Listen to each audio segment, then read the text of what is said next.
Dhe i shihje njerëzit turma duke hyrë në fenë e Zotit, të dëlirë dhe të pastër me shpirtat e tyre fisnik. Dhe pejgamberi alayhi salatu wassalam,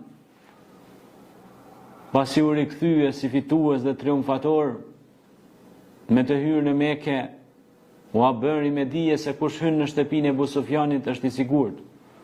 Kush e mbyll derën e shtëpisë së tij është i sigurt. Të gjithë janë të sigurt. Dhe ju tha të gjithë dhe jeni të falur. Pra, Muhamedi alayhi salatu wassalam nuk u hakmor, nuk ishte hakmars, edhe pse ata e përzun nga shtëpia e tij, nga dheu i tij. Allahu e mësoi të dërguarin ton, siç na mëson dhe ne në surën Fusilet ajeti 34, që të keqen duhet ta kthejmë me të mirë, sepse edhe armiku juaj do të bëhet pra me njëherë mik i ngushtë. Islami nuk e lejon hakmarrjen, dhunën nuk e lejon. Islami i bukur, la ikraha fi din. Pra nuk ka imponim, nuk ka dhunë fen ton. Dhe pa dyshim që erdhi e vërteta, si një xhevahir i çmuar, si një tuf me lule, vinte aroma e besimit në Mekë, ku adhuroheshin 360 idhuj,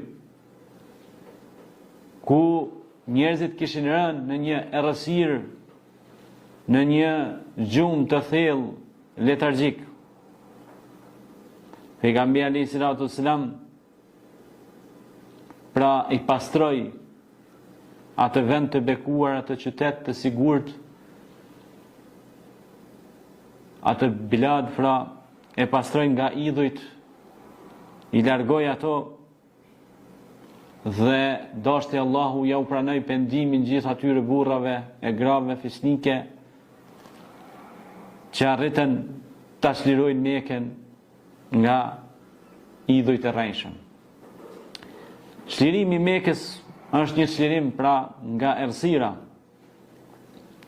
Muslimanët fituan pas shumë sprovave të mëdha. Për kjo ngjarje e madhe pra në Ramazan. Idhujt u shemben, por edhe sot ne duhet i shembim ata idhuj.